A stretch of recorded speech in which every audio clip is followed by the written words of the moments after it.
Muito honrado por mais essa oportunidade que o Senhor nos concede. Estamos aqui reunidos com um só motivo, um só propósito, o propósito santo de servir e adorar Jesus na beleza da sua santidade. Louva a Deus pela vida do pastor Gerry, esse homem de Deus. Eu trabalho no Carrefour, encontrei com ele ali e ele me lançou o convite de estar pregando aqui nesta data. E pela graça e misericórdia de Deus estamos aqui. E se Deus me escolheu para estar aqui nesta noite é porque Deus sempre escolhe a pessoa certa na hora certa. Estivemos pregando ali no Goiânia na terça-feira e Deus operou ali de uma forma poderosa e eu acredito que hoje não será diferente. Amém, irmãos? Irmãos, sem perca de tempo, convido você a abrir sua Bíblia. 1 Crônicas, capítulo 4, versículo 9 e 10. 1 Crônicas, capítulo 4, versículo 9 e 10. Eu peço ao irmão do som, querido, sim, dê só mais um pouquinho de retorno aí. Eu não estou com uma voz muito boa. 1 Crônicas, capítulo 4, versículo 9 e 10. Quantos acharam? Digo amém. 1 Crônicas, capítulo 4, versículo 9 e 10. Vou esperar os irmãos achar para nós meditarmos na palavra de Deus. Amém? 1 Crônicas, capítulo 4, versículos 9 e 10. Que nos diz assim: E foi Jabes mais ilustre do que os seus irmãos. Sua mãe o chamou o seu nome Jabes, dizendo: Porquanto com dores dei à luz. Vamos repetir o versículo 9 de novo? Todos juntos comigo? E foi Jabes mais ilustre do que os seus irmãos. E sua mãe chamou Jabes, dizendo: Porquanto com dores dei à luz. Versículo 10. Porque Jabes invocou o Deus de Israel, dizendo: Tomara que me abençoes e me alargue as fronteiras, e seja comigo a tua mão, e me preserves de todo mal, de maneira que não me sobrevenha aflição. E Deus o concedeu o que ele havia pedido. Amém? Pode assentar, fica à vontade. Não vou pedir a você que preste atenção, mas que dobre a sua atenção nesta noite para a palavra de Deus. Irmãos, quando eu fui informado acerca do tema deste trabalho, 6 dias de clamor para 6 meses de vitória. Como o tema do trabalho é clamor, é oração, eu quero pregar nesta noite para que você venha entender a mensagem que eu estarei pregando sobre a oração de Jabes e o caminho da bênção. Diga comigo: a oração de Jabes e o caminho da bênção. Olha para cá e prestem bem atenção. Irmãos, estamos diante de um texto que conta a história de Jabes, um personagem bíblico muito pouco conhecido. Eu particularmente nunca ouvi nenhum pregador pregar acerca de Jabes. E eu tenho absoluta certeza que se eu perguntar a alguém aqui nesta noite, quantos aqui conhecem a história de Jabes, eu tenho certeza que a minoria vai dizer que conhece. Quer ver? Quantos aqui conhecem a história de Abraão? Levante a mão. De Isaac, de Jacó, de Moisés. Agora, quantos aqui conhecem a história de Jabes? A minoria. Porque Jabes é muito pouco mencionado na Bíblia. E o que mais me chamou a atenção foi que o escritor de 1 Crônicas, ao fazer a exposição da genealogia, quando ele chega em Jabes, ele fez questão de parar e em 2 versículos fazer menção de Jabes e da sua oração. Eu posso dizer que a oração de Jabes é uma das orações de destaque da Bíblia, porque a Bíblia tem várias orações que se destacou, como a oração de Daniel, a oração de Ezequias, a oração de Abacuque, a oração do Pai Nosso. Mas eu posso dizer também que a oração de Jabes é uma das orações de destaque da Bíblia. É por isso que eu quero começar a mensagem falando sobre oração. O que é orar? Orar é falar com Deus, louvando, agradecendo, pedindo, suplicando. A oração é o meio maravilhoso de chegarmos à presença de Deus e entrarmos ao trono da graça a fim de sermos atendidos em tempo oportuno. Existem pelo menos 3 tipos de oração. O primeiro tipo de oração é a oração convencional. A oração convencional é aquela oração feita pelo crente, na qual ele expressa seus sentimentos diante de Deus, sem o propósito de obter algo que dependa do exercício imediato da fé, como a cura do enfermo, a expulsão do demônio, a operação de sinais e maravilhas, não.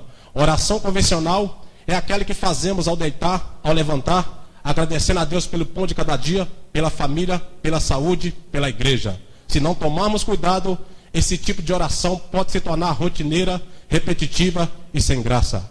O segundo tipo de oração é a oração da fé. Oração da fé é aquela oração em que o crente faz em busca de uma bênção imediata para si e para outrem. Normalmente, quando se fala em oração da fé, o que vem na mente é cura, libertação ou vitória sobre um problema que desafia a nossa fé. Mas Tiago disse que se alguém estiver enfermo, os presbíteros deverão ser chamados e orarão pelo enfermo e ungirão no nome do Senhor, e a oração da fé salvará o doente. O terceiro tipo de oração é a oração perseverante. Oração perseverante é aquela oração em que o crente persevera. A palavra perseverar significa conservar-se firme e constante, persistir, prosseguir, continuar. E a oração perseverante, ela tem pelo menos duas características. A primeira característica da oração perseverante é a fé. A oração perseverante é feita com fé. Tiago disse que se alguém tem falta de sabedoria, deve pedi-la a Deus, pedindo porém com fé e não duvidando. Porque o homem que duvida é comparado pelo apóstolo Tiago com uma onda do mar que é levada pelo vento de uma parte para outra. A dúvida é a inimiga número 1 da fé, porque fé é confiança inabalável em Deus, sendo o firme fundamento das coisas que se espera e a prova das coisas que se não vê. Só persevera na oração quem tem fé. Quem não tem fé é candidato a não receber nada da parte de Deus. A segunda característica da oração perseverante é a paciência. A oração perseverante é feita com paciência. A impaciência é o maior inimigo da oração perseverante. E hoje, nos dias apressados em que vivemos, são poucas as pessoas que perseveram na oração. Porque hoje em dia, tudo tem a marca da pressa. Comida, por exemplo, é fast food, que trazendo do inglês para o português, significa alimentação rápida. E muitos crentes gostam da oração rápida, da oração instantânea. Tem crente que não consegue ficar 1 minuto de joelho na presença de Deus. Já tem outros que quando vai dormir, ele fala assim, ó, Senhor, me dá uma boa noite de paz, e a cabeça já está debaixo do cobertor. Tem crente que quando vai almoçar ou jantar, ele fala assim, ó, Senhor, obrigado por esse pão, e a coxa de frango já está entalada na garganta. Mas a oração perseverante desafia a paciência de quem ora, pois ela exige tempo, dedicação e interesse de estar na presença de Deus. Foi por isso que em Eclesiastes capítulo 8, versículo 3, o sábio Salomão disse, não te apresses em sair da presença dele, porque quando perseveramos na oração, permanecemos na presença de Deus. E quando permanecemos na presença de Deus, somos transformados e ficamos parecidos com ele. Quando oramos, nos tornamos melhores homens e mulheres, melhores empregados e patrões, melhores filhos e filhas. Quando oramos, nossas relações são transformadas, nossa maneira de ser é mudada. Um certo dia eu li uma ilustração que cabe muito bem ao ponto desta mensagem. Que se no período de uma noite você deixar um ferro comum dormir do lado de um ímã, no dia seguinte o ferro sem magnetismo amanhece imantado.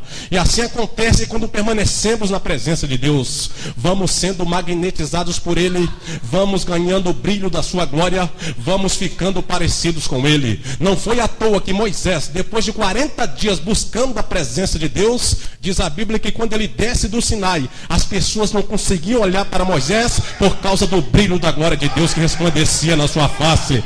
Diz a Bíblia no livro de Atos que depois que o Espírito Santo desceu, os discípulos começaram a pregar com ousadia, com autoridade, com intrepidez, perseveravam na oração. E diz a Bíblia em Atos capítulo 4 que quando o conselho viu a ousadia de Pedro e João, ficaram espantados, porque eles sabiam que eles eram homens indoutos e sem cultura, mas puderam ver o que a convivência com Jesus havia feito com eles. E no versículo 13 do capítulo 4 eles disseram, estes homens e mulheres só estão assim porque estiveram com Jesus. Quando o crente não permanece em buscar a presença de Deus, no seu trabalho, na sua escola, ou por onde ele passa, as pessoas nem percebem que ele é cristão. Por quê? Porque só fica no meio da roda dos escarnecedores contando piada, dá um mau testemunho testemunho e não fala de Jesus para ninguém. Agora o crente que persevera em buscar a Deus continuamente, o falar dele é diferente, o andar dele é diferente, o proceder dele é diferente. E não precisa dele bater no peito e falar, eu sou crente, não. As pessoas veem na vida dele o brilho de Deus e falam, este homem e esta mulher são servos de Deus. Este homem e esta mulher estiveram com Jesus. E é isso que precisamos fazer hoje, irmãos. Passarmos mais tempo na presença de Deus para ganharmos brilho da sua glória e nos tornar mais parecidos com Ele. Aleluias. Quando eu falo em oração, eu me lembro de Jesus. Jesus não somente orava, mas ele permitia que as pessoas vissem seus momentos de oração. Jesus era um mestre, um rabi. Por isso ele ensinava falando e fazendo. Por diversas vezes os discípulos viram Jesus orando. E como homem ele tinha necessidade de orar. E sempre que ele se retirava para fazer suas orações, seu lugar preferido eram os montes e os desertos. Jesus orou para nos ensinar que a oração não é uma simples opção do cristão, mas uma necessidade, uma questão de sobrevivência espiritual. Porque nós estamos numa batalha. E nesta batalha não temos que lutar nem contra a carne, nem contra sangue, mas contra principados e potestades, contra as hostes espirituais na maldade nos lugares celestiais. É por isso que em Efésios capítulo 6, versículo 10, o apóstolo Paulo fala-nos como deve ser a nossa armadura diante das batalhas da vida. Pois ele discorre acerca do capacete da salvação, da couraça da justiça, do escudo da fé, do calçado do evangelho da paz. E no final ele acrescenta, orando em todo o tempo no Espírito. Paulo não somente ensinava sobre oração, mas ele também orava. Frequentemente nas suas cartas ele escrevia, eu não tenho deixado de citar o nome de vós todos os dias em minhas orações. Sendo assim, a oração na concepção de Paulo era a respiração da alma. E isso é comprovado em 1 Tessalonicenses capítulo 5, versículo 17, quando ele diz, orai sem cessar. Todos sabem que a respiração é a expressão de vida de todo ser animado. Todo ser que anda, que se movimenta, tem que respirar. Porque se você não respirar, certamente você morrerá. Assim também é a oração. Quando deixamos de orar, é como se deixássemos de respirar espiritualmente falando, porque é a oração que nos mantém vivos na presença de Deus. Mas muitos homens da Bíblia foram bem-sucedidos porque eram homens de oração. Abraão só se tornou pai da fé e amigo de Deus porque orava. Elias era homem sujeito às mesmas paixões que nós, no entanto ele orou e Deus cerrou o céu para que não chovesse em Israel. Daniel orava 3 vezes por dia. No Salmo 55, versículo 17, o salmista disse, de manhã, à tarde e à meio-dia, orarei a ele e ele me ouvirá. Em Tiago 5,16, a Bíblia diz que a oração do justo pode muito em seus efeitos. Foi por isso que a rainha da Escócia disse, eu tenho medo quando John Knox dobra o seu joelho para buscar a presença do seu Deus. E ela tinha razão, porque a pessoa que ora cria um tipo de conexão com Deus. É como se um fio de alta tensão estivesse ligado no trono do Senhor. É por isso que mexer com quem ora pode ser algo muito perigoso. Diz a Bíblia em 2 Reis que o rei Acasias caiu de uma janela alta de Samaria, se arrebentou no chão, adoeceu, chamou seus mensageiros e falou assim, ide consultar a Baal-zebub, Deus de Ecrón, para saber se eu vou viver ou vou morrer. No meio do caminho os mensageiros encontram com o profeta Elias. Elias então virou para eles e falou assim, porventura não tem Deus em Israel para vocês ir consultar Baal-zebub? Volta lá agora e fala com o rei Acasias que da cama que ele subiu, ele só vai descer para a sepultura. Os mensageiros obedeceram. Quando eles chegaram ali, o rei pergunta, e ali, o que Baal-zebub falou? Eu vou viver ou vou morrer? Os mensageiros sem jeito com a sua cabeça e falou assim, rei, infelizmente no meio do caminho encontramos com o profeta e ele falou que da cama que o senhor subiu, o senhor só vai descer para a sepultura. O rei naquele momento ficou amarelo e falou assim, quem era esse profeta? Como é que ele falava? Como é que ele vestia? Quais são as características dele? Eles disseram, ele estava vestido com a roupa de pelo de camelo, na sua cintura ele tinha um cinto de couro e o nome dele é profeta Elias. O rei amarelou, começou a tremer nas bases, porque ele sabia que quando Elias falava, acontecia. Ele falou assim: eu vou morrer, mas ele vai junto comigo. Pega 50 soldados e vai prender Elias. Os 50 soldados foram prender Elias, e diz a Bíblia que quando eles chegaram diante de Elias, Elias estava no cume do monte orando, buscando a presença de Deus. Eles chegaram e falaram assim: ó, Elias, homem de Deus,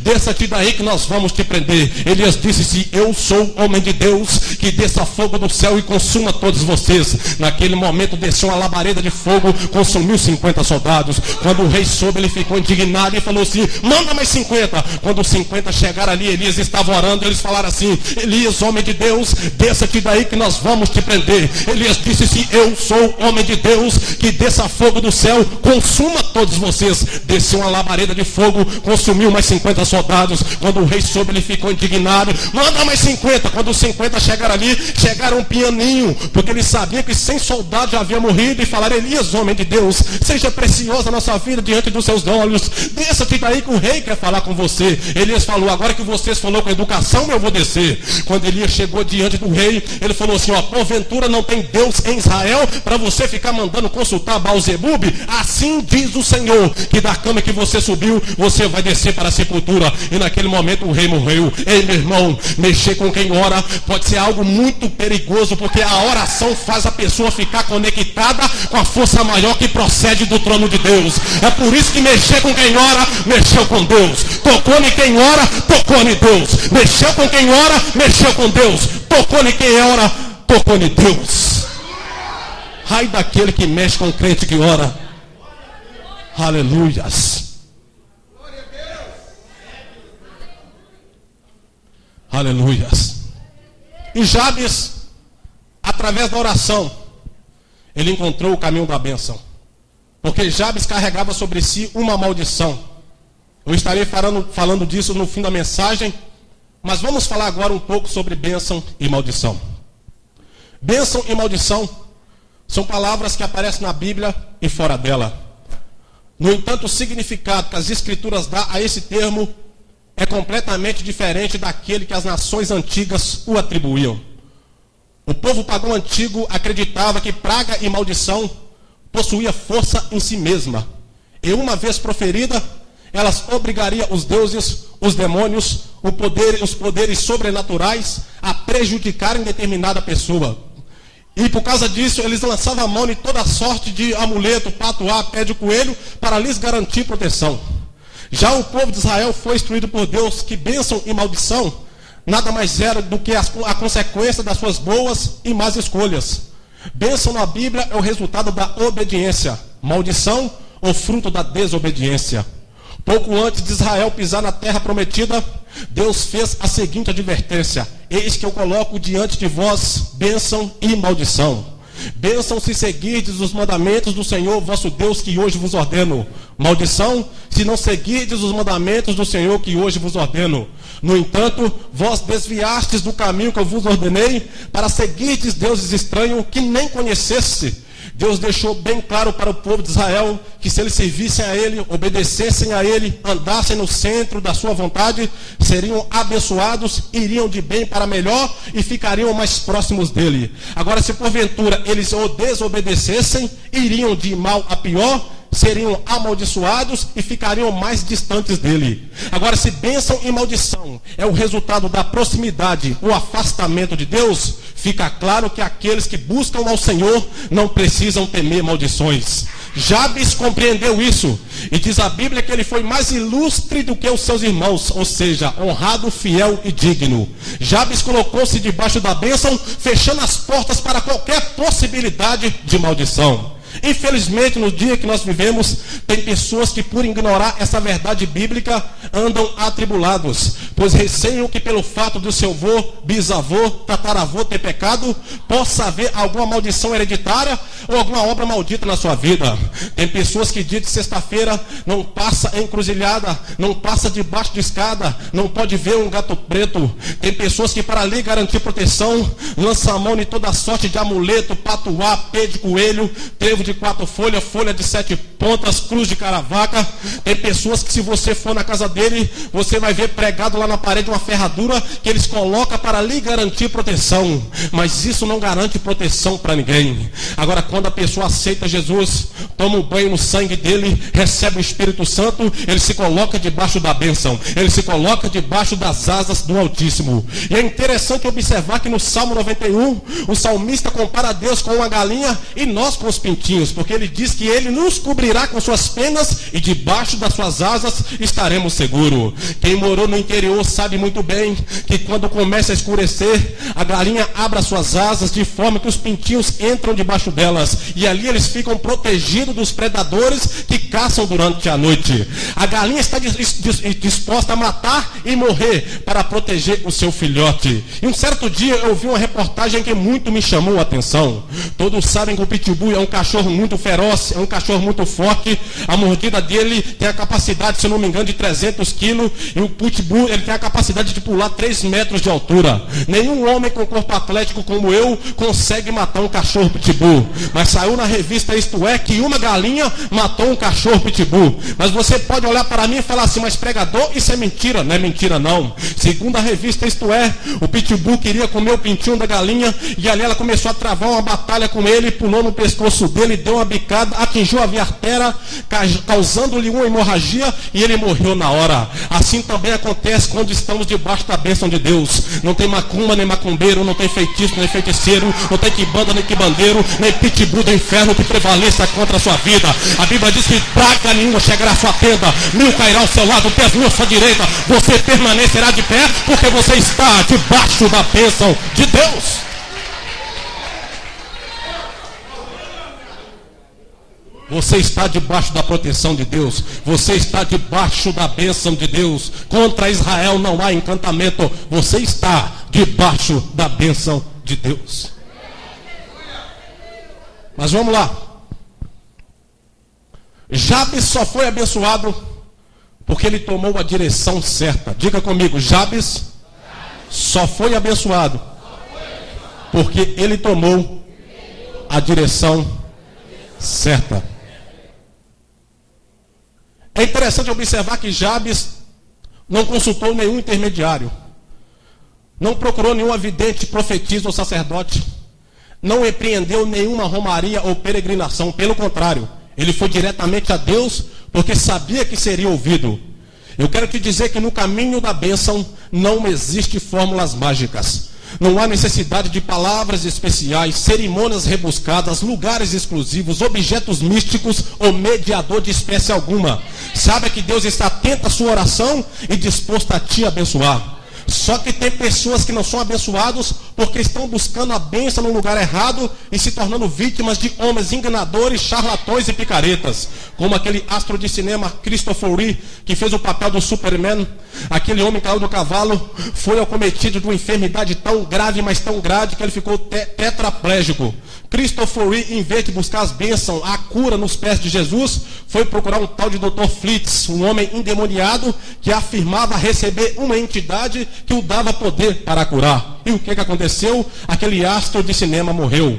Da mesma forma que ele cantou Leandro, da dupla Leandro e Leonardo, foi acometido de um tumor maligno. Em vez dele buscar a cura, a bênção nos pés de Jesus, foi procurar o Dr. Flitz. O que aconteceu? O câncer o corroeu até a morte. E assim milhares de pessoas estão caminhando com passadas largas para o inferno, estão indo de mal a pior, porque estão buscando a bênção no lugar errado. Mas eu quero te dizer nesta noite que você vê no lugar certo, no momento certo, porque o único Deus que tem poder para te abençoar está aqui. E o nome dele é Jeová Chamar, o Deus que está presente. Se você precisa de uma cura, o nome dele é Jeová Jireh, o Deus que provê.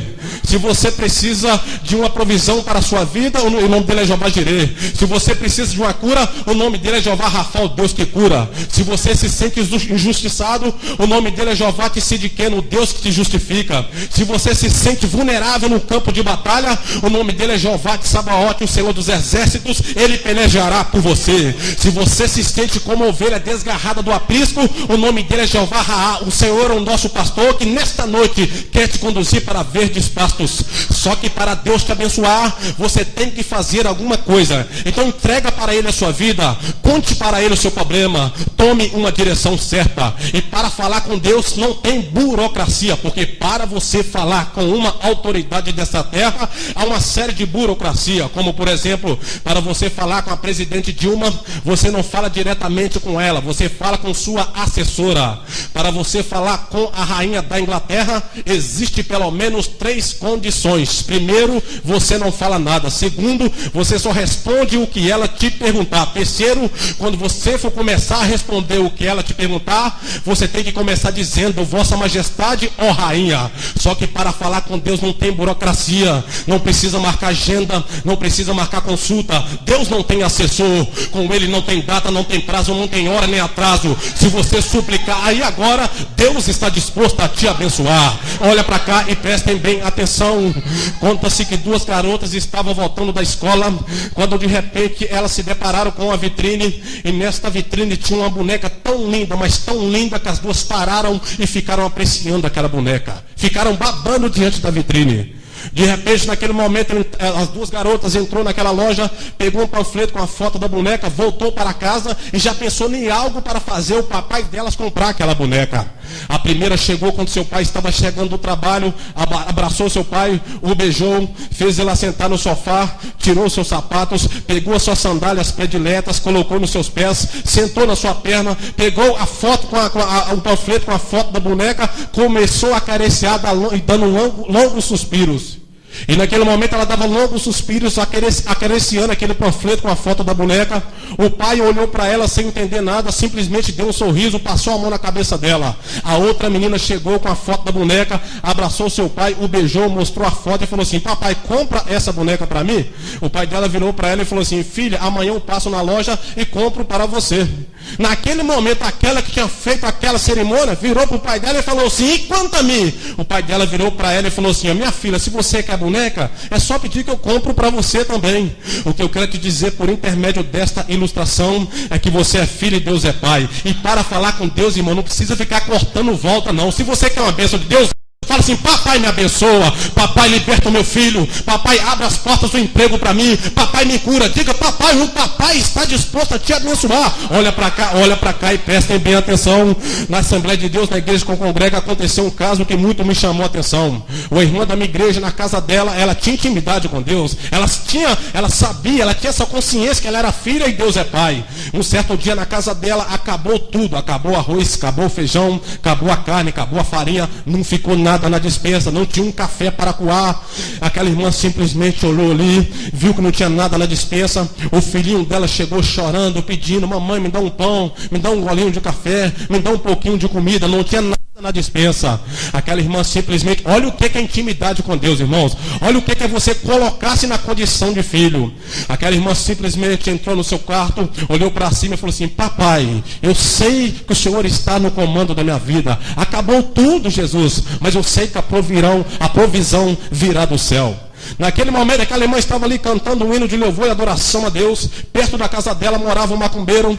O macumbeiro chamou seu empregado e falou assim, entregou para ele uma lista de compra e falou assim, você vai lá no supermercado, compra tudo isso aqui e fale que foi o diabo que mandou entregar.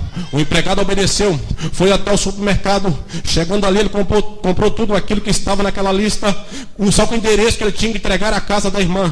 Quando ele chegou no endereço, bateu a campainha, a irmã abriu a porta e só falou com eles assim, pode colocar aqui dentro. Naquele momento, o empregado macumbeiro virou para ela e falou assim: que mulher tirada, hein? A senhora não vai perguntar quem mandou, não? A irmã virou para ele e falou assim: como é que eu vou perguntar se quando Deus manda até o diabo obedece? Você é filho e Deus é pai. O papai quer te abençoar nessa noite. Quantos aqui quer ser abençoado pelo papai? Então abra sua boca, irmão, diga: papai me abençoa. O Deus abençoador está aqui, irmão. Não fica fazendo cerimônia para falar com Deus, não. Ele é pai, você é filho. Pede e Deus vai te abençoar. Aleluias. Mas vamos lá. Jabes estava buscando algo que fugia da capacidade humana. Porque o verbo abençoar aqui empregado tem sentido de pedir ou dar algo sobrenatural. Eliseu, por exemplo, fez um pedido para Elias que somente Deus poderia lhe conceder.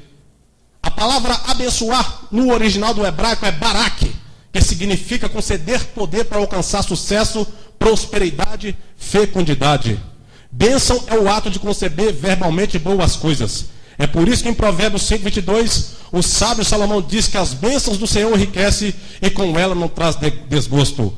É por isso que o alvo de Jabes era a bênção de Deus. Se Deus o abençoasse, ele não se importaria com que as pessoas pensassem ou falassem dele por causa da maldição do seu nome. Porque o nome Jabes significa sofrimento e dor.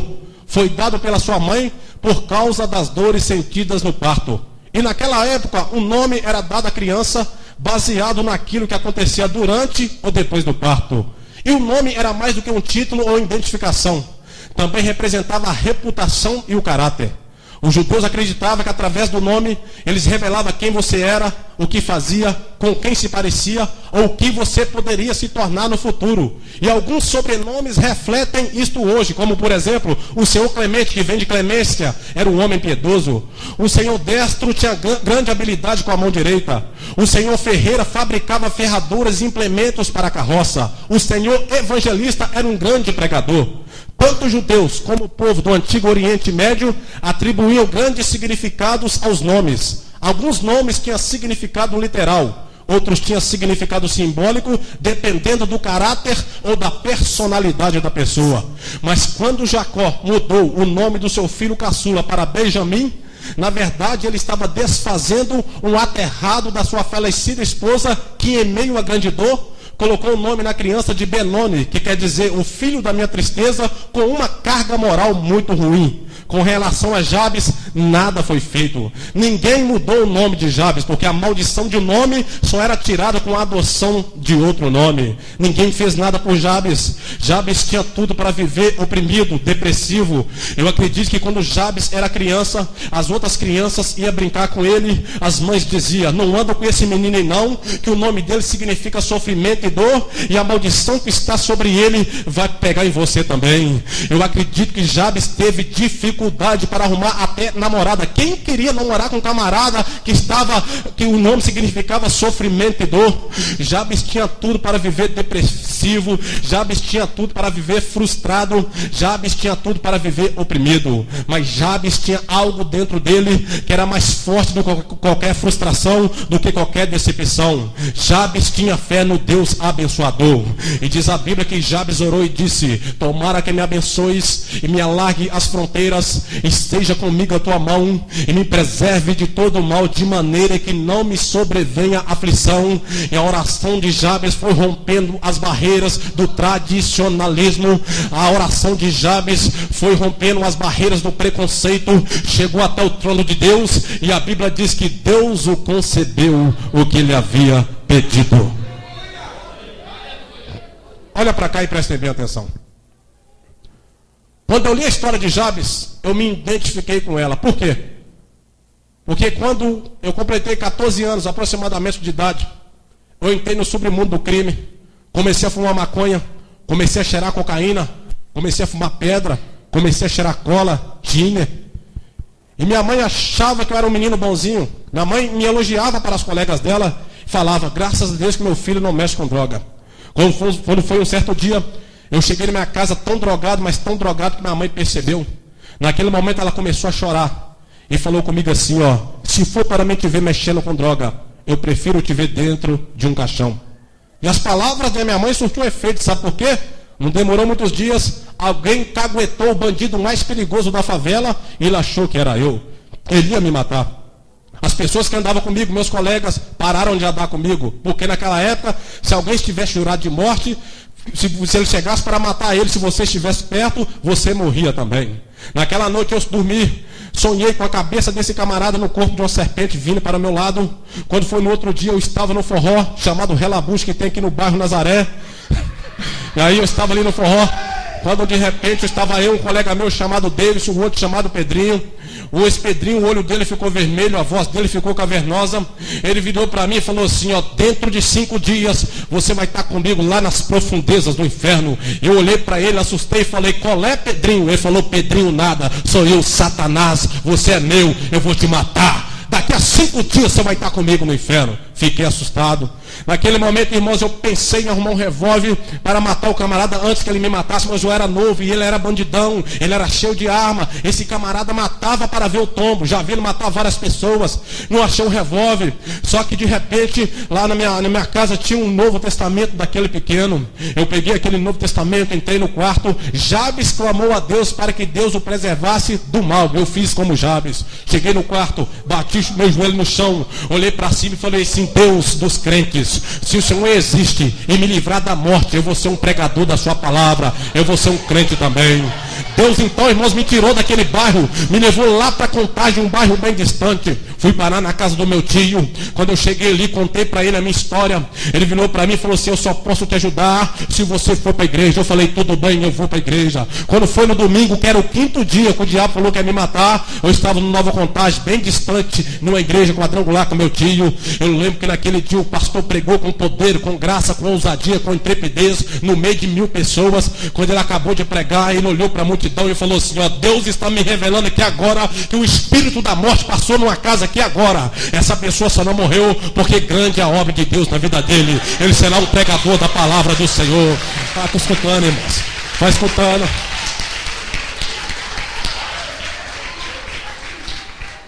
Deus então me tirou dali de Contagem, me mandou lá para Teoflotão, no interior bem distante. Cheguei ali, não estava acostumado a trabalhar na roça, eu preferia ver a mão da minha mãe inchada do que inchada na minha mão. Comecei a trabalhar na enxada, ali eu converti o evangelho, casei. Deus então falou comigo: volta lá e prega a minha palavra. Eu falei: Deus, ele vai me matar. Deus, vai que eu sou contigo. Voltei. Quando eu cheguei ali, irmãos, eu comecei a congregar na rua principal ali. O primeiro dia que eu trombei com esse camarada que queria me matar, o primeiro dia que eu vi ele, desculpa aí, irmãos, agirem aí. O primeiro dia que eu vi ele, aí ele passou na igreja, viu eu pregando. Quando ele me viu pregando, ele parou, ficou olhando, e eu senti naquele momento uma coragem, com ousadia. Eu comecei a pregar, olhar dentro do olho dele, e todas as vezes que ele passava na rua principal, eu estava pregando a palavra de Deus. Ele começou a observar para ver se eu estava escondendo de trás da Bíblia, que tem muitas pessoas hoje em dia escondendo de trás da Bíblia, mas eu não estava escondendo não, porque grande era a obra de Deus na minha vida. Comecei a pregar. Naquele momento eles começaram a ver Deus na minha vida, e os camaradas que andavam com ele começou a entrar dentro da igreja, bateu o seu joelho no chão e falou assim: irmão Demir, eu vejo Deus na sua vida, ora pela minha vida. Eu comecei a orar por eles,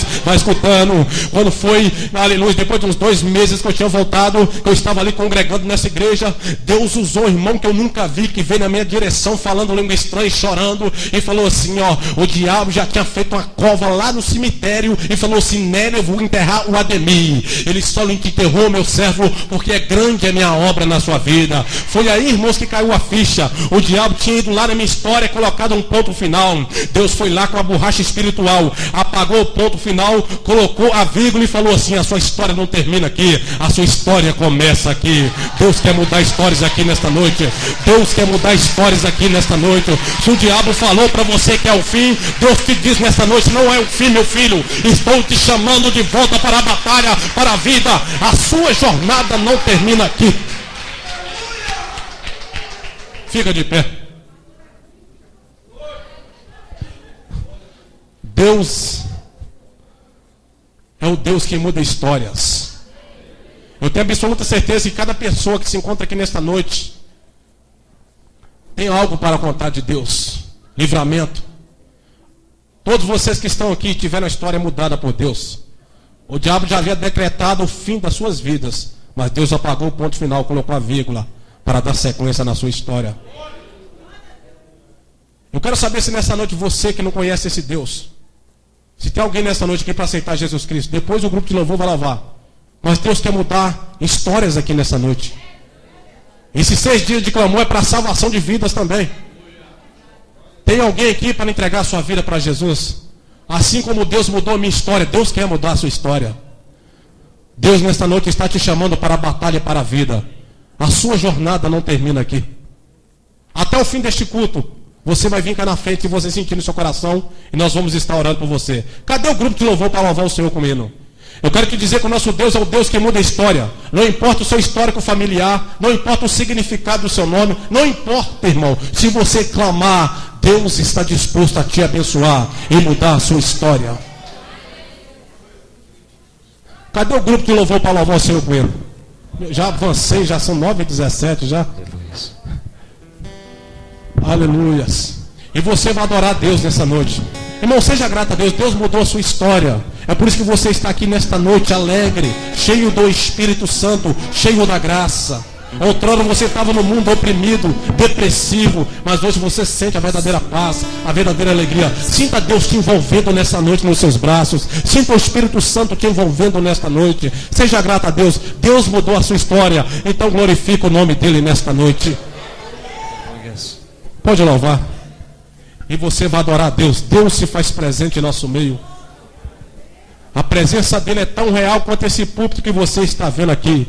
Eu quero te dizer que se você suplicar aí agora, Deus está disposto a te abençoar. Aleluias. Aleluias. Aleluias. Deus está presente, Ele quer te abençoar. Assim como Deus mudou a história de Jabes, eu quero te dizer que Ele muda a sua história também. Você que ainda não tem esse Deus na sua vida, Deus muda a sua história. Com Deus você vai de bem para melhor. Deus está disposto a te abençoar. Deus não rejeita a oração. Aleluias. Oração é alimento. Sinta Deus te envolvendo aí, meu irmão. Se você te desligar das coisas lá de fora e ligar em Deus, Deus vai te envolver com a presença dele, com a glória dele, com a Shekinah dele. Deus é o Deus que muda a história. A sua história não acabou, pelo contrário, ela começa agora.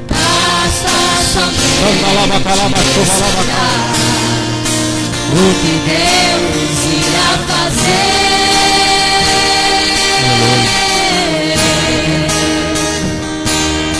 Aleluia. Quando Ele Sinta a presença de Deus aí, meu irmão. Sinta a presença de Deus aí. Sinta Deus te envolver. Ouve. Simplesmente ouve.